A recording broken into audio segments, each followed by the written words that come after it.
spent some time thinking about this project, and it really excited me. The drama, the camp, the chaos. And then I thought about it a little deeper. There are 1,225 episodes. 1, 2, 2, 5. It's an obscene number. My plan was to do one episode every few days, which, thinking back, is absolutely insane. If I was going to do it like that, I would be tethered to this project for the better part of a decade. Entire civilizations have risen and fallen in less time. By the end, I would either ascend to godhood or be reduced to dust, and neither option suits me. So, out of necessity and because I value efficiency, I'm going to tackle Dark Shadows in batches. Around 5 episodes at a time, unless we encounter a particularly ludicrous or legendary episode. When it comes to Dark Shadows, the episode numbering is a little bit unique. One would assume a simple numerical sequence would suffice. 1, 2, 3, it would be effective. But no. Each episode of Dark Shadows was numbered so that you could determine at a glance which day of the week it aired based on the final digit. If the episode ended in a 1, 2, 3, 4, or 5, that would be a Monday, Tuesday, Wednesday, Thursday, or Friday. And then the same with 6, 7, 8, 9, 0. You're probably thinking, why does this matter? Why is it important that we know that an episode on a Friday ended with a 5 or a 0? The answer to that is the chaos of network television. Sometimes the show was bumped off the air by presidential nonsense or breaking news or whatever else the 1960s deemed worthy. And the day that the show was pushed off the air would throw the schedule into disorder. And so their solution was double numbering. Occasionally an episode would be assigned 2 numbers to get the days back in sync. One time they even triple numbered. So why is this important? Because my goal is to cover 5 episodes at a time. 1, 2, 3, 4, and 5, or 6, 7, 8, 9, and whatever 0 it is. But sometimes, because of the days when it was pushed off the air, a full week didn't always include the 5, but did include a double-numbered episode. Doing it this way, I can always start with the dread of the Monday and end with the natural chaos of a Friday cliffhanger. There is a method in it, and I'm probably over-explaining it, so bear with me. Now, covering the show in general batches of 5, apart from the occasional standalone important episode, I can probably get this done in about 260 videos. 260 is still a really large number, but it's significantly less terrifying than 1,225. If I do 1 a week, it will take me 5 full years. If I aim for 2 or 3 a week, I can crawl across the finish line in just over 2 years. It's manageable, but still completely unhinged. And with that out of the way, let's get on to episode 2. Victoria Winters has just arrived at Collinwood and been greeted by Elizabeth. Elizabeth greets Victoria at the front door with all the warmth of a marble statue. The governess marvels at the scale of the house. Elizabeth tells her that there are 40 rooms, but only a few are in use. The rest, we learn, have been sealed off, specifically the East Wing, which was closed off 50 years ago, presumably due to ghosts and shame. Victoria asks about David, Roger's son, who she'll be caring for, and Elizabeth fills her in. As they talk, the boom mic drops into frame like it too has questions. This kind of thing will happen a lot on Dark Shadows. The boom mic and its shadow have more screen time than the actual actors, but that's all just part of the show's charm. Liz asks to see the letter that she sent to Victoria, which is not creepy at all. As Victoria hands it over, we cut to the Blue Whale, the foggy neon purgatory masquerading as a bar. It's pulsing with life for the first and last time in the show's entire run. There are almost 20 actors on screen. Enjoy it because this will never happen again. It's here that we meet Carolyn Stoddard, Elizabeth's daughter, who's played by the fiery and magnificent Nancy Barrett. She makes her first appearance and is instantly the drama. Carolyn is one of my absolute favourite characters on this show. She's blonde chaos in a bottle, and she's wildly misunderstood. She twirls, she shouts, she nags, she drags her boyfriends through emotional roller coasters, and frankly she deserves more love. Speaking of mistreated boyfriends, allow me to introduce Joe Haskell, played by Joel Crothers, who's one of the cutest men ever to walk into a doomed soap romance. Joe is sweet. Too sweet. Which means that the writers will eventually chew him up and spit him into the sea like they do all men with good intentions. Tonight, Carolyn is dancing with a stranger while Joe sits at a table like a kicked puppy. A fight breaks out, and who should stride in to defuse it other than Burke Devlin, of course. Mitchell Ryan is brooding, mysterious, and asking Wilbur Strake, is that her? Burke breaks up the brawl and tells Joe to come back after dropping Carolyn off at home, because that's what Burke does. He plants seeds. seeds of chaos. He's not ready to set fire to Collinwood yet, but he's brought the matches. At the house, Elizabeth shows Victoria to her room. Victoria asks, "Why did you hire me?" And Elizabeth lies badly. She claims that Roger had a friend at the foundling home. Victoria isn't as stupid as she seems, and she points out that no one at the foundling home had ever heard of the Collins family. Elizabeth tells her that she must have asked the wrong people. It's classic deflection. Next, she'll be telling Victoria she dreamed the whole thing. Victoria goes outside for some fresh brooding air. She stands on Widow's Hill and stares into the ocean, as one does in this show when you're questioning your catastrophic life choices. Someone approaches, and it's the smooth, silver-tongued, not-to-be-trusted Roger Collins. He makes a joke about jumping off cliffs, which is obviously so reassuring for a first meeting. When Victoria thanks him for hiring her, he deflects it back to Elizabeth. But when she mentions Burke Devlin, he short-circuits. He flees the scene like he's left the oven on. A confused Victoria goes back to Collinwood, where she peeks into the drawing room and finds Elizabeth playing the piano. Elizabeth collapses in a heap of silent emotion, and Victoria quietly retreats. She doesn't ask any questions, not yet, because in Collinwood, asking the right questions gets you a door slammed in your face. And so ends episode 2. Victoria is officially inside Collinwood, Carolyn has twirled her way into the show, Roger and Elizabeth are already lying, and Burke Devlin is watching. In episode 3, we learn what happens when you begin to fail the test that is Collinwood. Victoria is barely 12 hours into her new job, and the house is already playing tricks. Her employers are lying, and a girl is confessing a crush on her own uncle. We begin this episode with Roger, the charming sociopath, banging on the door of a seaside cottage. The man inside, drunk and useless, doesn't answer. Roger curses, flees, and speeds off in his car. Victoria, now officially installed in her gothic nightmare suite, is writing a letter. The window bangs open in the wind, and she latches it shut. Enter Carolyn, all blonde energy and thinly veiled danger. She begins her visit with a smile and then immediately tells Victoria to leave, because of course. Victoria is determined to stay, because she's either brave or doomed. Carolyn, meanwhile, is distressed. Not over ghosts or family secrets, oh no, she is in romantic peril. She doesn't want to marry Joe. She wants someone exciting, someone charming. Someone like her uncle Roger. That's right, Carolyn has a shameless crush on her own uncle. It doesn't get any better, and it isn't even explained. This family tree is more like a wreath.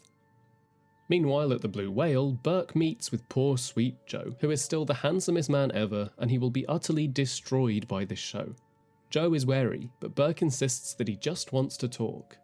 He always wants to talk, right before he makes your life very, very complicated. Roger, still prowling for answers, turns up at the Collinsport Inn. He asks Maggie if she's seen her father, Sam, the local artist and alcoholic. She hasn't. Roger mentions Burke, and Maggie says she hasn't heard that name in years, and neither has her father. They used to be very close, she says. Used to. Back at Collinwood, Carolyn is giving Victoria a tour, which seems to only consist of standing around looking at portraits. Victoria asks why Roger looked so spooked when she mentioned Burke. Carolyn brushes it off. Nothing scares Uncle Roger. Of course not. Psychopaths don't feel fear. Then Victoria notices something. The door is open, and she's sure she closed it. Carolyn dismisses it as the wind, but Victoria's already learning. Doors do not stay shut at Collinwood. Not literal ones, and not metaphorical ones. Burke continues his villain routine. He tells Joe he knows everything about him and Carolyn. He even offers him money to buy a boat, which is apparently the one thing he needs to marry Carolyn. The price is just a little gossip, information, dirt, on Collinwood. Joe politely declines because he still believes in dignity. Meanwhile, Maggie is trying to close the diner and get Roger Collins out of her life. He's not listening, but Bill Malloy arrives making his first appearance and tells Roger what he doesn't want to hear. Burke is indeed back in town. Roger tries to act surprised, and fails. Bill, with the dry wisdom of a man who's seen too much, tells him, "You're either very brave or very foolish." Spoiler, it's the latter. At the Blue Whale, Burke shares a tale. Once, years ago, he took a gamble, accepted a deal from a stranger in a bar, and it made him rich. Now he's offering the same chance to Joe, but Joe refuses again. He wants to earn his life, not sell it. I would protect Joe with my life. But unfortunately, this show will not. Bill arrives and sends Joe home and confronts Burke himself. Burke says cryptically, soon enough the ghosts of Collinwood will start to stir. Bill pleads for peace, but Burke refuses. He wants revenge, or justice, or both. Carolyn takes Victoria back to her room and promises more haunted hallway tours in the morning. But something's wrong. Victoria notices the letter she wrote is sitting on the bed, and she knows she put it in the drawer. Carolyn suggests that Victoria lock her door and get a good night's sleep. Victoria is distressed. You cannot sleep in a house that moves your things without touching them. It's only been a few hours since she arrived, and already she's being haunted and been warned to leave by everyone. And with that we begin episode 4, where questions are asked, brandy is poured, and David Collins makes his first appearance with all the charm of a cursed doll. The episode opens with Victoria in bed while a storm rages outside. She gets up to secure the window and sits down again only to hear the front door slam below. She hears footsteps slow and purposeful ascending the stairs. This isn't a metaphor, it's literal creeping dread. Someone reaches for the doorknob until Elizabeth appears like the angel of death and intercepts Roger, who was apparently about to walk into Victoria's room uninvited. Elizabeth knows exactly what kind of man Roger is, and she's willing to put herself between him and the new governess to make the point. Already we're seeing Elizabeth's odd, fierce protectiveness of Victoria, a woman she barely knows but seems instinctively bound to guard. It's very telling. Roger storms into the drawing room and pours himself a drink, naturally. Elizabeth follows, calm but firm, and the claws come out. She threatens to kick him out of the house, his own ancestral home, for disrespecting their guest. The subject of Burke Devlin returns. Roger insists that Burke gave Victoria a ride into town and warns that he's dangerous, rich and vengeful and likely here for blood. He's paranoid, he's agitated, and he's desperate to get answers out of Victoria. Elizabeth is calm and deflective, but Roger's spiraling. He declares that he's as much a part of the family as Elizabeth is, which is a cute claim coming from a man drinking brandy and threatening to go into teenagers' bedrooms in the middle of the night. And then Carolyn arrives. Nancy Barrett glides into the room with a smirk and a robe and immediately mocks her uncle for his dramatic monologue. This is when Carolyn is at her best. Playful, nosy, and perfectly willing to insert herself into arguments she has no business being a part of. She refuses to go back to bed and demands answers. Roger brushes her off. Elizabeth lies poorly, again. Burke is just someone they used to know. Carolyn, bless her nosy little heart, refuses to let it go. Elizabeth doesn't want Victoria dragged into this, but Roger demands that she be summoned. Carolyn, amused and borderline unhinged with curiosity, agrees to go and fetch Victoria. Carolyn gets Victoria and plays damage control. She tells Victoria that her uncle's had a rough time. She casually references his wife and his troubled son before reminding Vicky that Roger wants to interrogate her. At midnight. Victoria seems to assume that this is just normal workplace practice. Carolyn jokes that he turns into Dracula at the stroke of midnight, and that's our first vampire reference. Mark the moment. As they walk the halls, a door behind them opens and then slams shut. Victoria notices, but Carolyn shrugs. At this point, the house is practically co-hosting. Downstairs, Elizabeth tells Roger that she'll handle it. Joan Bennett struggles visibly to open the drawing room doors when Victoria arrives. Elizabeth Stoddard, mistress of Collinwood, defeated by a doorknob. Victoria enters and the interrogation begins. She explains that Burke gave her a ride, said very little and didn't mention why he was in Collinsport. Elizabeth tries to end the conversation. Roger refuses. He sends Elizabeth off to bed. The moment Elizabeth leaves, he grabs another drink. He even offers one to Victoria, but she declines. She's probably the only sober one in the house. They chat about David. Roger says that David may be a bit difficult, with the forced calm of a man describing a rabid wolf as spirited. He shifts the topic back to Burke and insists that Victoria must be hiding something. She isn't, but he doesn't care. The interrogation escalates and Victoria grows upset and tries to leave. Roger softens, panics and tries to charm her, but it's too late. Victoria goes back upstairs and is considering taking the morning train. Can you even blame her? At 2 a.m, she's jolted awake by the sound of sobbing somewhere in the house. She creeps through the halls to the drawing room and finds nothing, only silence. On her way back to her room, she finds a boy on the stairs, angry and staring. It's David Collins in his first ever appearance. He looks Victoria in the eye and says, I hate you. "Welcome to Collinwood, darling." David Collins is played by David Hennessy, and David will be one of the most complicated and fascinating characters on the show. A walking, talking, psychological case study. It's 2 o'clock in the morning and day 2 has officially begun. Day 2 will last until episode 20. Pray for me. And to open our last episode of the day, dawn breaks over Collinwood. The rain has stopped, the walls are no less haunted, and Victoria is packing to leave after an evening of psychological warfare, brandy interrogation, and small boys threatening her in the dark. Her suitcase is barely closed from her arrival, but who should burst in but Carolyn, wearing the expression of someone whose favourite toy is being stolen. She's furious. Not because Victoria was nearly accosted by her uncle, not because her house is haunted, but because Victoria is leaving before they've had a slumber party and braided each other's hair. Carolyn says she thought she finally found a friend. Victoria tells her that she met her cousin and he hates her. Touché. They go for coffee because caffeine is the only rational response to a haunting. Meanwhile, David creeps into Victoria's room like the goblin prince of spite and calls out for his mother. He scratches the initials off her suitcase and beats it. Carolyn and Victoria discuss David's debut and Victoria shares that she heard sobbing at 2 a.m. Roger joins them and delivers the most unrealistic plot twist yet. A letter from New York has already arrived for Victoria. She's only been there for 12 hours. He apologises for his attitude the night before and brushes off the sobbing as dreams. Nothing says welcome to your new job like brandy at midnight and gaslighting. Upstairs, David escalates. He tosses Victoria's things into a suitcase with the grace of a rabid raccoon. Why? Because the widows told him to. Carolyn's jealousy continues. She imagines Victoria has a normal family to return to, a life outside shadows and secrets. Victoria corrects her.